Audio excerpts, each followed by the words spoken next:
While not selling nearly as well as its predecessor, Donkey Kong Jr. was still pretty successful and spawned multiple ports. Now, obviously, the logical step for the third installment in this trilogy would be, of course, to remove Mario entirely and make Donkey Kong the bad guy again, this time with a new protagonist whose only proper appearance in any Mario media was in this game. Yeah, this one didn't really do too well thanks to the whole 1983 video game crash thing, but could this game actually be a diamond in the rough? Let's find out.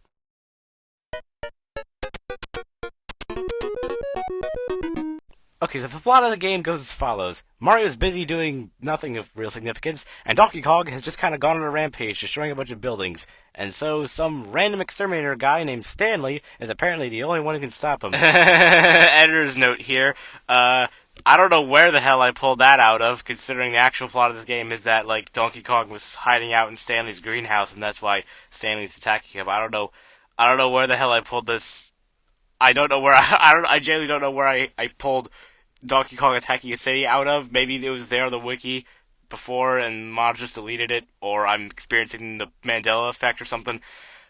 I found this out, like, while I was animating, so screw it. I'm too proud of this animation for it to go to waste, so that's my headcanon now. Deal with it. And how would he be able to do this, you might ask? Simple.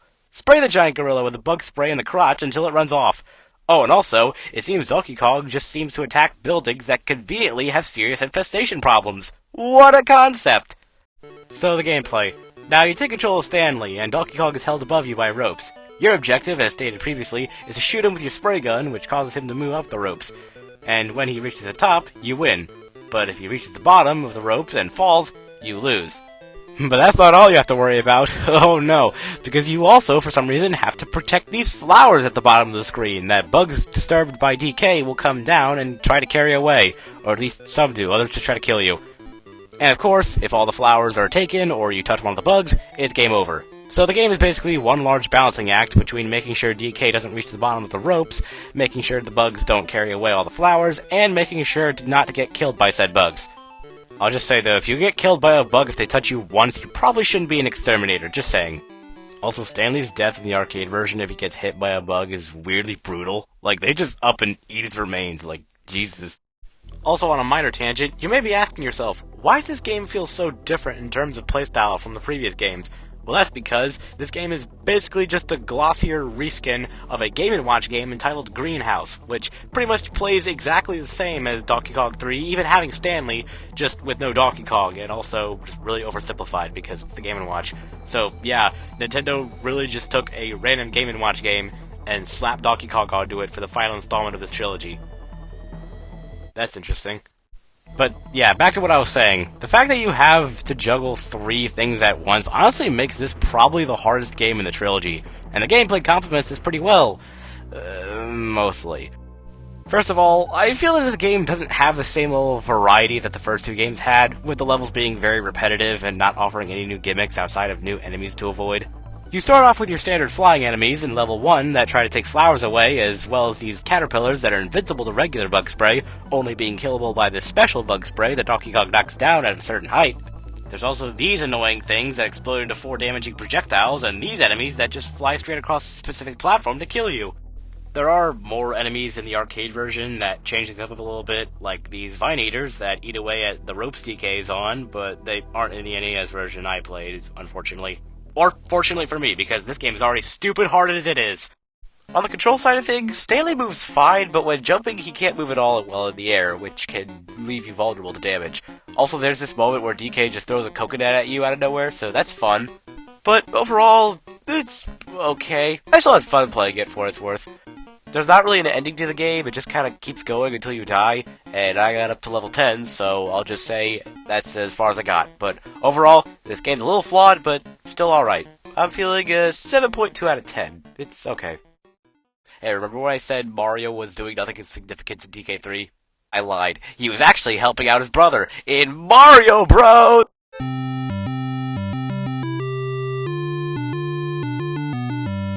So this is definitely the simplest game so far, and that's saying a lot. You can run across these platforms and hit enemies from below platforms so you can kill them, because you can't kill them while they're standing. You gotta get them while they're down. Do that for all the enemies and you win. There's also a POW block in the middle that stuns all the enemies on screen that you can only use 3 times. There are only like 3 enemies in the game. There's Koopa Troop shell creepers that are your standard enemies, sidesteppers that you have to hit twice to stun, and fighter flies who kind of just float. Oh, and there's also this ice that kills you in 1 hit.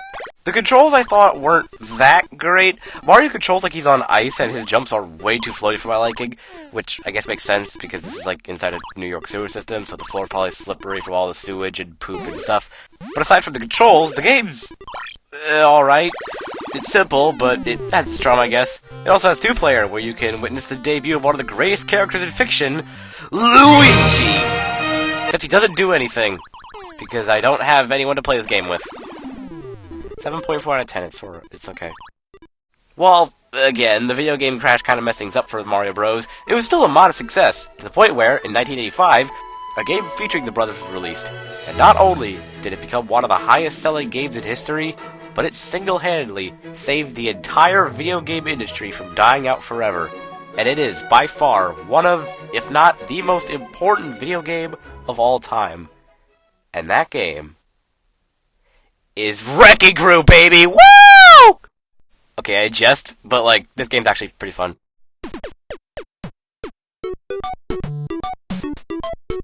So Wrecking Crew, yeah? The goal of this game is to destroy every object in a level and you win. Touch enemies, you lose. Big whoop. It's pretty simple, but holy crap, the amount of creativity in the level design is pretty impressive. Each level acts as a little puzzle that you have to solve, and that ends up with you having to find the most efficient route to wrecking all the stuff in the level while not getting killed. This leads to a lot of really nerve-wracking moments, but it's really satisfying when you finally find the correct route in the level.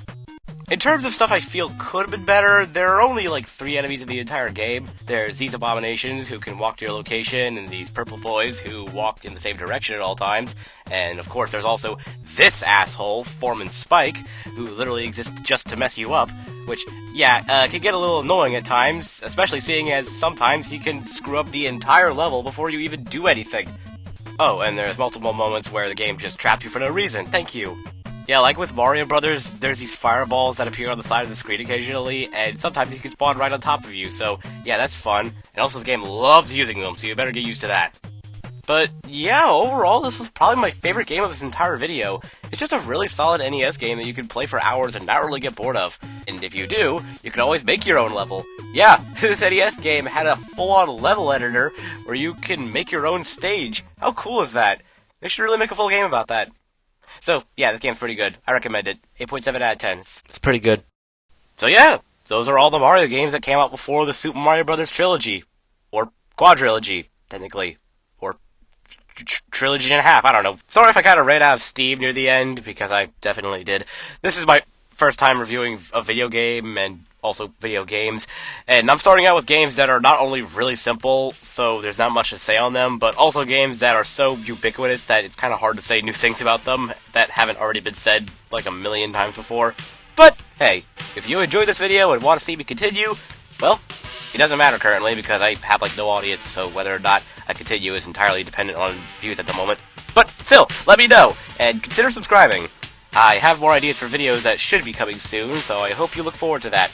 Anyways, I've been Hadrich, and I hope you have a good day. Hey, I found a DK arcade cabinet!